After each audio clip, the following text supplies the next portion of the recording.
MS word में कहाँ तक पढ़ लिया था आपने? होम टैब में क्लिपबोर्ड और फॉन्ट के ऑप्शन पढ़ लिए थे, है ना। अब आते हैं हम पैराग्राफ पर। पैराग्राफ में क्या होता है? पैराग्राफ में हम जो लिखते हैं तो डॉक्यूमेंटेशन का हम काम करते हैं वर्ड के अंदर। और पैराग्राफ कब माना जाता है? जब आप एक से ज़्यादा लाइनें लिख लो, ठीक है। और जब हम एक से ज़्यादा लाइनें लिखेंगे तो हम पैराग्राफ को अलाइन कर सकते हैं। एक ही लाइन में हमें पैराग्राफ का अलाइनमेंट सही से पता नहीं चलेगा, ठीक है। तो पैराग्राफ लिखने के लिए हम क्या कर सकते हैं? या तो किसी सोर्स से हम कॉपी करके ले आएँ, या मैंने जो आपको फॉर्मूला बताया था रैंडम वाला, RAND ब्रैकेट कितने पैराग्राफ चाहते हो, ठीक है, और उनके अंदर कितने सेंटेंस चाहते हो, ठीक है। मैंने कितने पैराग्राफ लिए? 3 पैराग्राफ आ रहे हैं आपके सामने, और हर एक पैराग्राफ में मैंने 15 सेंटेंस ले लिए, ठीक है। इसका जो फॉर्मूला है equal to RAND then bracket के बाद कितने पैराग्राफ चाहते हो वो पैराग्राफ, कॉमा उनके अंदर कितने सेंटेंस चाहते हो, जैसे मैंने बोल दिया 5। छोटा कोष्ठक यहाँ से लगता है, ये 9 बना हुआ है, 9 और 0 बने हुए हैं, वहाँ से लगेगा। शिफ्ट दबा के कीबोर्ड पर जितने भी अप साइड में जितने भी सिंबल प्रिंटेड हैं वो सारे आपके शिफ्ट दबा के लगेंगे। जो नीचे की साइड में प्रिंट है वो डायरेक्ट लगेंगे, ठीक है, समझ गए। तो अब देखो यहाँ पैराग्राफ सेटिंग में हम क्या कर सकते हैं। बाय डिफ़ॉल्ट जो पैराग्राफ का अलाइनमेंट होता है वो होता है लेफ़्ट। क्या होता है? लेफ़्ट। क्यों? क्योंकि हम इंग्लिश हो या हिंदी हो, हम दोनों ही लिखना कहाँ से स्टार्ट करते हैं? लेफ़्ट से। लेफ़्ट से राइट लिखते हैं। तो यहाँ पर इसीलिए जो अलाइनमेंट होता है वो क्या होता है? लेफ़्ट होता है बाय डिफ़ॉल्ट। इन केस आप चेंज करना चाहते हैं तो आप चेंज कर सकते हो। कौन कौन से अलाइनमेंट मिलेंगे आपको? आपको मिलेगा लेफ़्ट अलाइन, आपको मिलेगा सेंटर लाइन, आपको मिलेगा राइट अलाइन, आपको मिलेगा जस्टिफाई। तो जब भी हम पैराग्राफ लिखते हैं और पैराग्राफ का काम करते हैं डॉक्यूमेंटेशन में, डॉक्यूमेंट में, तो हम ज़्यादातर जस्टिफाई अलाइनमेंट करते हैं। क्या करते हैं? जस्टिफाई। अभी देखो ये जो लाइनें हैं पैराग्राफ की, ये बिल्कुल एक ही लाइन में दिख रही हैं, एक ही सीध में दिख रही हैं आपको। कोई आगे पीछे है क्या? यहाँ देखो, इस तरफ आगे पीछे दिखाई दे रही है। तो पैराग्राफ में जब हम लिखते हैं और जब प्रिंट करवाते हैं तो पैराग्राफ का जो अलाइनमेंट है वो जस्टिफाई होना चाहिए। ऐसा दिख रहा है, दोनों तरफ से लाइनें एक सी हो गई ना। तो ये अच्छा लगेगा प्रिंट करवाने में, या ये अच्छा लगेगा, या ऐसा अच्छा लगेगा? ये सेंटर लाइन है। क्या ये? सेंटर लाइन है। और ये है आपका लेफ्ट लाइन।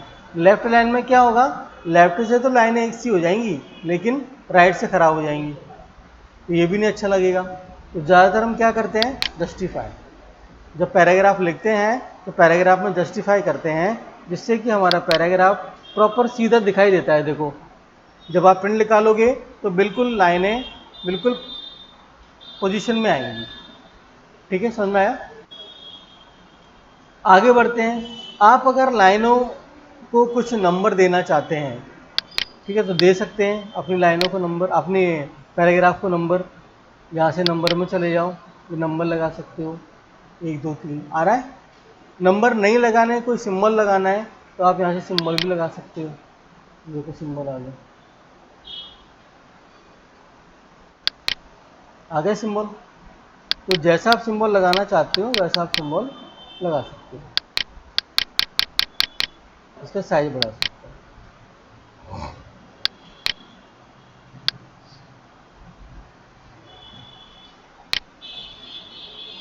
ठीक है। अगर आप अपनी मर्जी का कोई सिंबल चाहते हैं तो यहाँ से डिफाइन न्यू बुलेट में चले जाओ।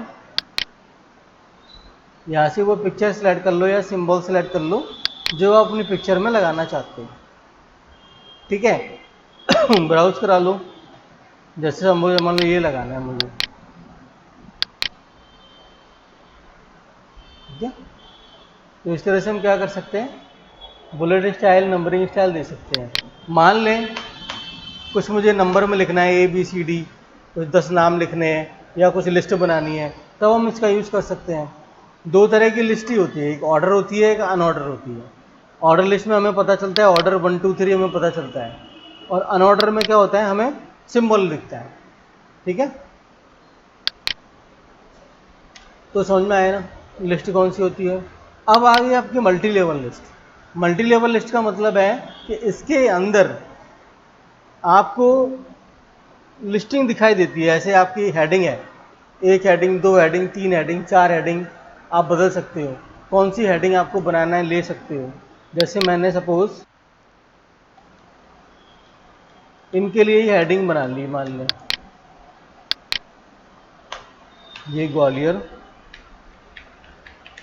ग्वालियर, इसको कर दिया मैंने आगे से हेडिंग 1 कर दिया। इसके अंदर बना ली हमने भोपाल, ग्वालियर के अंदर बना ली BAD बाड़ा, इसको हेडिंग कर दिया हमने हेडिंग 2, ठीक है। बाड़े इनके अंदर एक और हेडिंग बना ली हमने,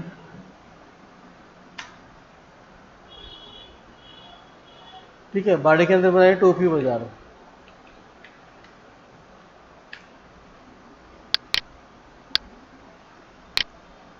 टोपी बाजार को हेडिंग दे दो हेडिंग 3, तो आ गई। अब ये क्या है, ग्वालियर के अंदर बाड़ा, बाड़े के अंदर टोपी बाजार, ऐसे है ये, ठीक है। हेडिंग सब हेडिंग इस तरह से हमें दिखाई देती है। तो ये जो सब हेडिंग है वो इस तरह से बनी है, जैसे ये बनी है, देखो इस तरह से हम ले सकते हैं, या फिर ऐसे ही बना सकते हैं। देखो हमने लिया ग्वालियर, GWALIOR ग्वालियर, ग्वालियर को हमने कर दिया हेडिंग 1,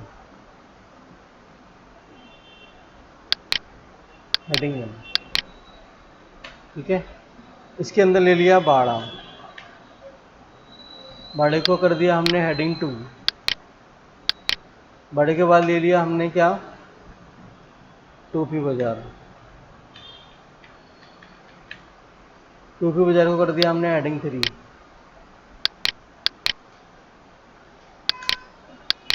ठीक है। इनको हमने लिया, और यहाँ से अगर हम लगाना चाहते हैं तो यहाँ से ये इस तरह से लग जाएगी 1 2 3, यहाँ से अगर हम लगाएंगे तो इस तरह से लगेगी, देखो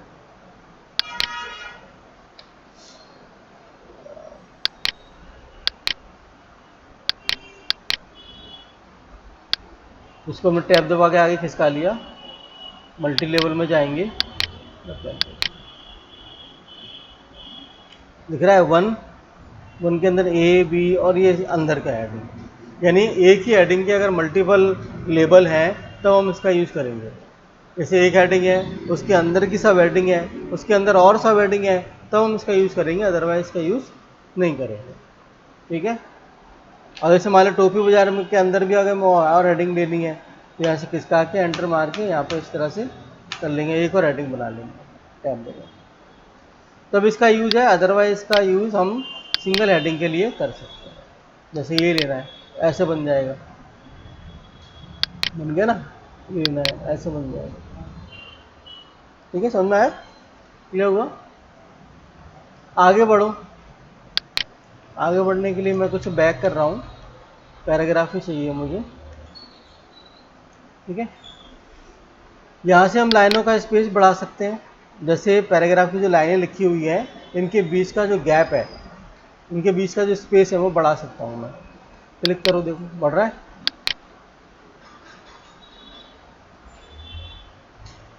और ज़्यादा ऑप्शन चाहते हैं तो लाइन स्पेसिंग खोल लें, लाइन स्पेसिंग में आ जाएं आप, यहाँ स्पेसिंग में डाल दें जितना आपको चाहिए, बिफोर पैराग्राफ, आफ्टर पैराग्राफ,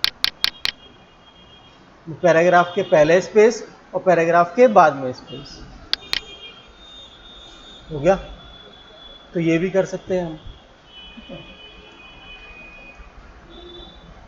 इसके बाद पैराग्राफ की अगर मुझे कलरिंग करनी है, पैराग्राफ के पीछे कलर चाहिए, पैराग्राफ के बैकग्राउंड में शेडिंग चाहिए, तो मैं ले सकता हूँ।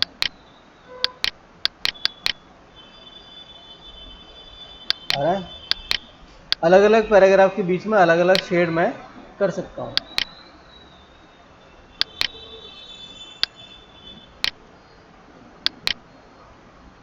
ये जो कलर दिख रहे हैं इनके अलावा भी आप कलर ले सकते हो, ये समझ में नहीं आ रहे तो आप मोर कलर्स में चले जाओ।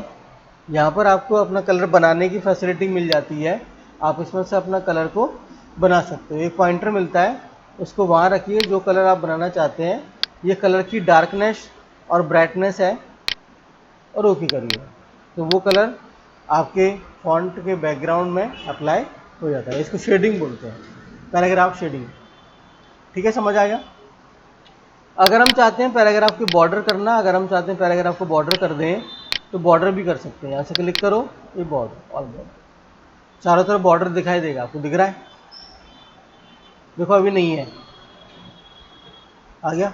और चाहते हैं बॉर्डर की स्टाइल करना, तो और बॉर्डर की स्टाइल करने के लिए हम क्या करेंगे, यहाँ बॉर्डर एंड शेडिंग में चले जाए, क्लिक करें, आ गए। तो जो बॉर्डर आपको चाहिए, जैसे मान लीजिए ये बॉर्डर चाहिए, कलर कैसा चाहिए आपको, जैसे कलर ये चाहिए, और विड्थ कितनी चाहिए, मोटाई कितनी चाहिए, बोलिए या। तो इस तरह से ये, अब जो मैंने जितना सिलेक्शन किया था उतने पे आपका बॉर्डर स्टाइल अप्लाई हो जाता है। बॉर्डर स्टाइल के बाद ये होता है इंडेंटेशन।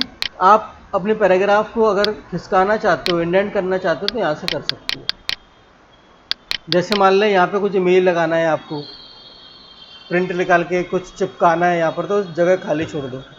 या इसी में से जब मैं इमेज लगाना सिखाऊंगा आपको, तब आपको समझ में आ जाएगा कैसे इमेज लगाते हैं। इंडेंटेशन आप यहाँ से भी कर सकते हो, ऊपर से भी, और इसका यूज़ करके, यहाँ से इसका यूज़ करके इससे भी कर सकते हैं। आई बात समझ में? अल्फ़ाबेटिकल ऑर्डर में कर सकते हैं। मान लो हमारे पैराग्राफ में अल्फ़ाबेटिकल ऑर्डर करना है मुझे, अल्फ़ाबेटिकल ऑर्डर कर दो पैराग्राफ में। तो देखो पहले बी वाले आ गए, फिर जी वाले आ गए, फिर टी वाले आ गए। अल्फ़ाबेटिकल ऑर्डर का मतलब है आपने 50 नाम लिखे, रैंडमली लिख लिए आपने। अब क्वेरी ये है कि इन नामों को अल्फ़ाबेटिकल ऑर्डर में सॉर्ट करना है। ठीक है, जैसे ए वाले पहले आए, फिर बी वाले आए, फिर सी वाले आए, फिर डी वाले आए, उनको बोलते हैं शॉर्ट करना। ठीक है, तो आप अपने सारे नामों को सिलेक्ट करके शॉर्ट कर सकते हो। वैसे ये काम ज़्यादातर हम टेबल के अंदर करते हैं, क्योंकि टेबल नहीं है यहाँ पर, अभी टेबल बनाना हमें नहीं आता है, इसीलिए मैंने आपको पैराग्राफ में बता दिया। जब टेबल बनाएंगे तो हम सीखेंगे प्रॉपर शॉर्ट कैसे करते हैं। ठीक है, समझ आया? इसके बाद होता है हिडन वाला ऑप्शन, शो हिडन मार्क्स। अगर हमारे पेज के ऊपर कुछ भी मैटर हो या कुछ भी सिंबल्स हो, वो अगर हिडन है तो इनसे आप शो कर सकते हो। पैराग्राफ मार्क्स शो करता है, देखो शो कर दिया इसने। देखो नहीं, स्पेस की जगह डॉट लगा होगा, लगा है? अगर मैं ज़्यादा स्पेस दूँ तो डॉट लग जाएंगे। तो सिस्टम क्या करता है, अब डॉट की मुझे प्रिंटिंग में तो ज़रूरत है नहीं, तो ये प्रिंटिंग में नहीं आते। ठीक है, किस में नहीं आते? प्रिंटिंग में नहीं आते, क्योंकि कंप्यूटर क्या है, स्पेस को फॉलो नहीं करता है। अगर आप कोई काम कर रहे हैं, स्पेस दबा रहे हैं या टैब दबा रहे हैं, तो उसके लिए कुछ ना कुछ सिंबल वो लेगा, यानी कुछ ना कुछ प्रॉपर्टी उसको चाहिए, भले ही आप स्पेस लिख रहे हो या आप कोई भी सिंबल दबा रहे हो। ठीक है, तो इसके बाद इसको अगर मुझे नहीं देखना है तो इसको हाइड कर दो। ठीक है, अब जैसा स्पेस है वैसा दिखाई देगा आप, क्योंकि आपने स्पेस तो लगाया है। ये कब किया जाता है? जब हमारे पास कोई बाहर से कोई फाइल आई या कहीं से कोई फाइल आई, किसी ने हमें भेजी, तो हम पता लगाना चाहते हैं कि इसके अंदर क्या फॉर्मेटिंग है, क्या हिडन है, कहाँ एंटर पड़ा हुआ है, कहाँ पर स्पेस है, कहाँ टैब है, तो वो सब हम इससे पता लगा सकते हैं। ठीक है, हेडिंग के बारे में मैंने तुमको बता ही दिया कि कैसे हम हेडिंग बदल सकते हैं। इसके बाद होता है फाइंड। फाइंड का मतलब होता है ढूंढना। क्लिक करो, वो पूछेगा हमसे क्या फाइंड करना है। तो मैंने बोला इसको यू फाइंड करो, तो देखो यू फाइंड कर दिया। आपकी फाइल के अंदर जहाँ जहाँ पे यू लिखा होगा वो फाइंड कर देगा, ठीक है, ढूंढ देगा। इसके बाद होता है रिप्लेस। रिप्लेस का मतलब क्या है कि किसी वर्ड को या लेटर को, लाइन को अगर आप चेंज करना चाहते हैं किसी दूसरे वर्ड, लेटर, लाइन में, तो आप चेंज कर सकते हो। इसका ऑप्शन क्या है, फाइंड वर्ड। पहले फाइंड कराओ क्या ढूंढना है और रिप्लेस करा दो। जैसे मैंने बोला यू ढूंढो और उसको वी से रिप्लेस कर दो, तो करेगा रिप्लेस। देखो यहाँ पे रिप्लेस कर देगा, वी को रिप्लेस कर दिया, यू को रिप्लेस कर दिया, देखो वी में कर दिया ना।